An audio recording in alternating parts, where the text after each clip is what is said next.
How y'all doing tonight? Do you mind if I come out there and sing to you? I feel so unsure. Thank you. As I watch this show, I wonder what it's all for. As the people die, I just wonder why. There's no sense in season 8. Bullshit's all you'll find. Daenerys wouldn't flip like that. Cersei deserved much worse than she got. Arya's not a Mary Sue, but Jaime is a fool. Tyrion would never have betrayed a friend, and Jon Snow, well, he still knows nothing. Benioff and Weiss have shit the bed. Now Game of Thrones is through. Oh. You know something? I gotta do it. Now that it's gone. Now that it's gone. Okay, alright, I got that out.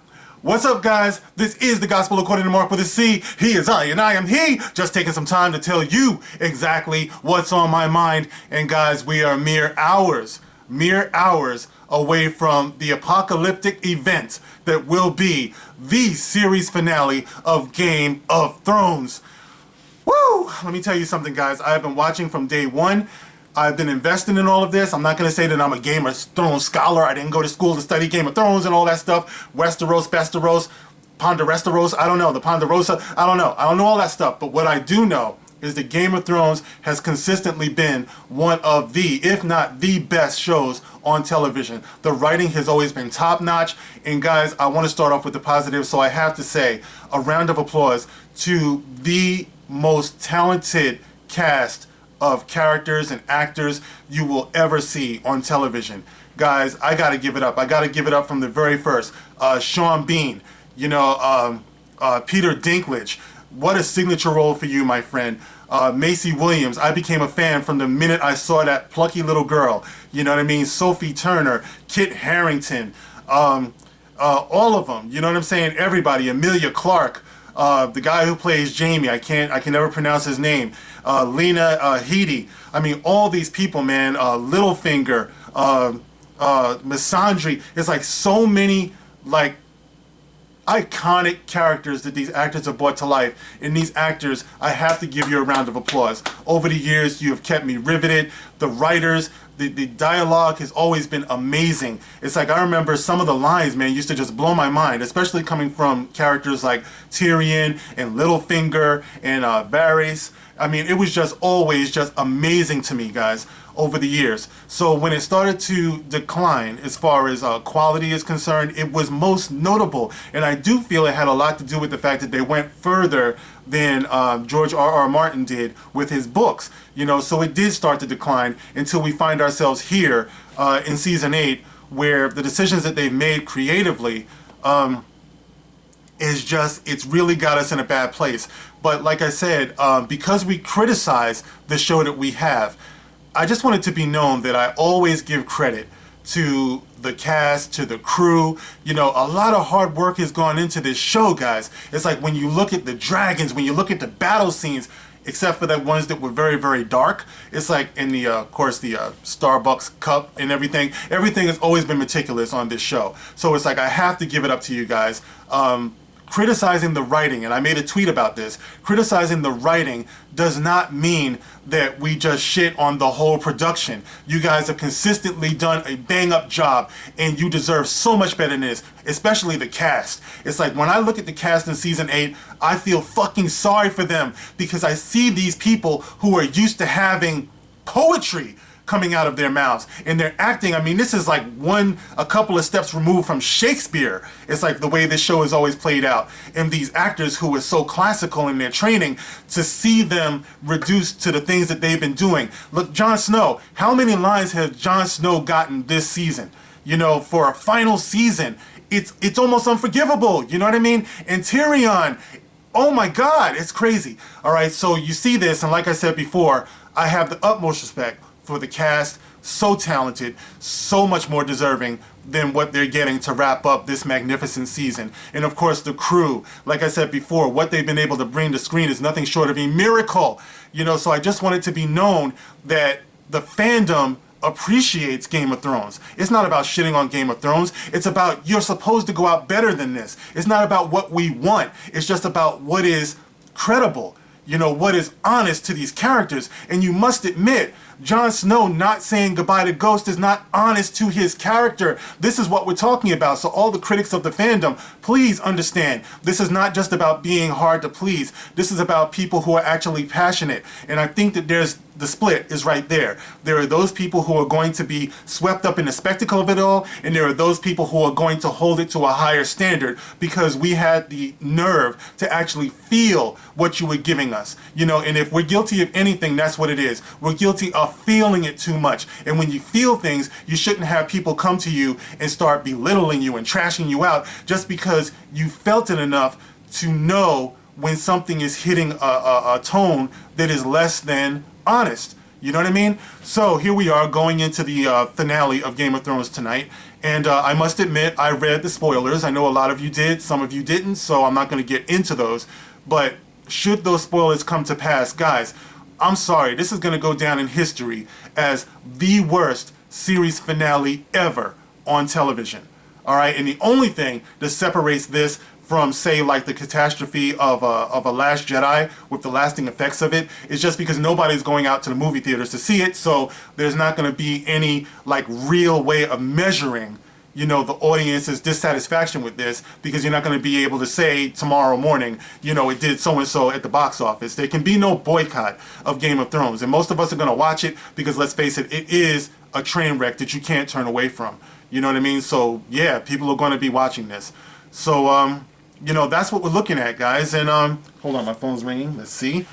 And it's my son's mother. I'm going to have to call her back. This is why it's so hard. I swear, guys, I can't do live streams or anything because I stay being called and interrupted. So it's very hard. So anyway, guys, I'll get back to her. Watch her keep calling again and again and again and again. She's a subscriber. Cut that out, okay? Don't call again and again. It's my pet peeve. Sorry, guys. So anyway, like I was saying, guys, going into tonight and the spoilers that I saw, it's a shame, all right? Because I really wish that this show could have gone out better than what it is. And I did sign the petition, and the petition is over 1 million people who signed this petition that want to see Game of Thrones done over again. Keep in mind, we don't expect that it's going to be done over again. I mean, after all, it costs so much money to produce and all that. But the point is we have to get these people's attention, all right? Because right now, I believe we're swept up in an outrage industrial complex. I believe that outrage is a business unto itself, where people getting upset and going online and stuff. I do believe there's some way to be generating this, into dollars, and I think that's what's going on too. That, excuse me, guys, I'm recovering from a sore throat. I think that there's a way that they're getting us, man. And like I said, going online to these various websites, driving traffic to them. This is the age of the outrage industrial complex, and I think it's going full speed ahead. So that's what we're dealing with, guys. And I want to share this quick article with you guys before I go too long here.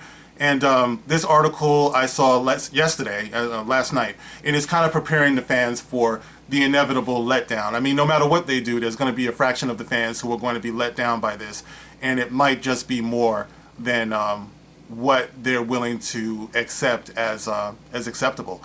So let me read this to you guys. And you can find this article on dailymail.co.uk. I will leave it in the description box, of course.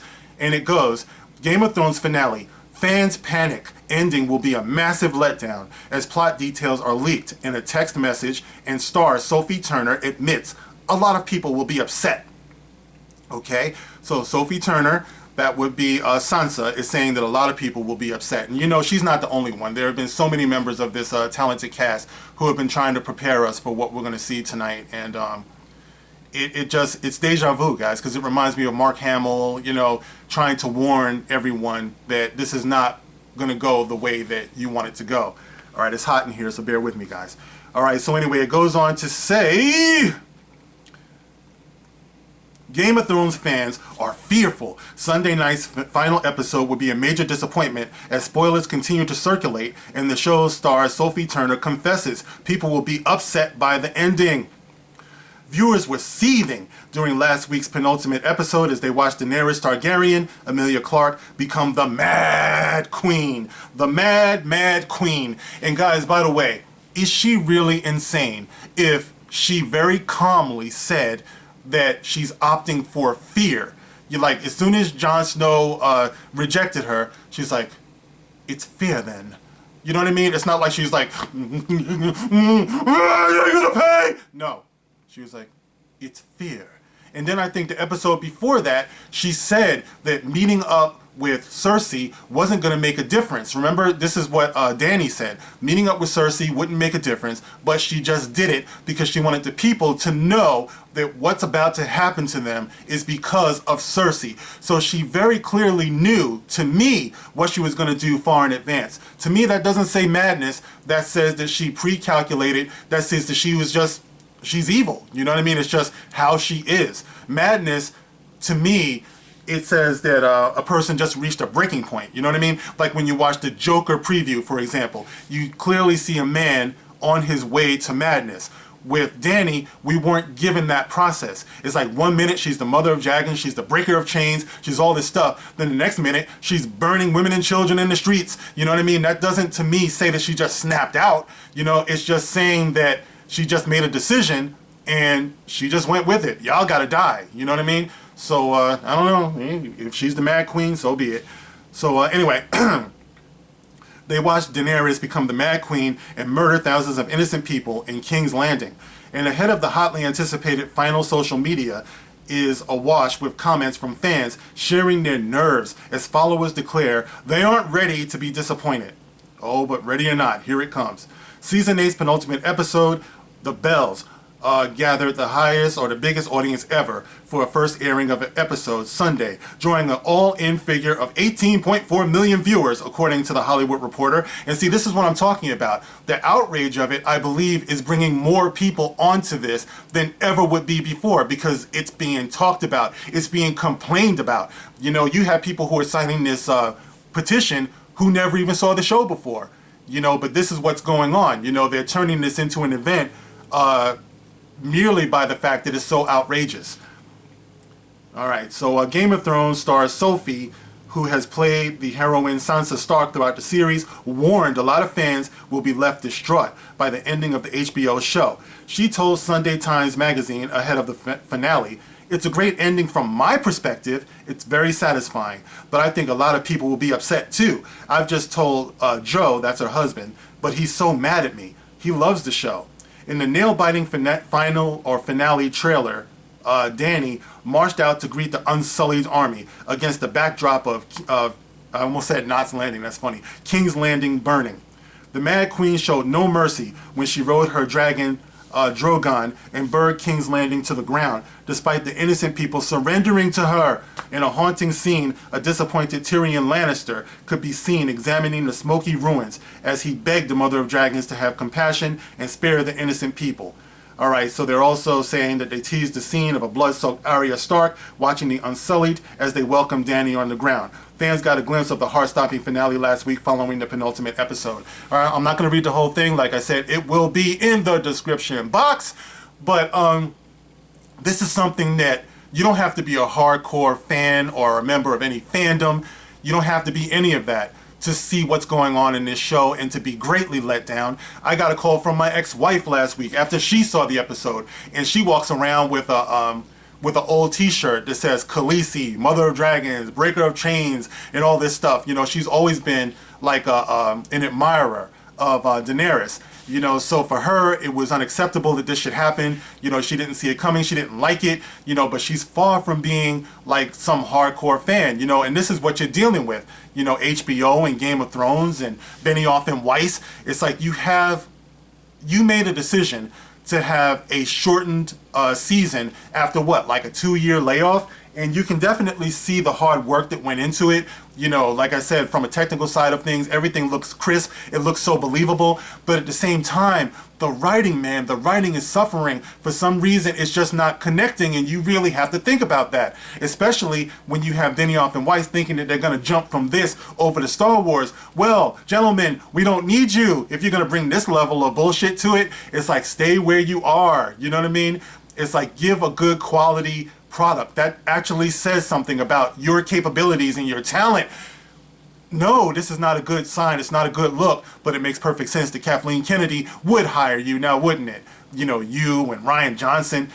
My God, man, of all the people in the universe, it's like, why do they keep hiring these people, you know, who just have no connection with what true fandom is and what fandoms want, you know, and which is a good story.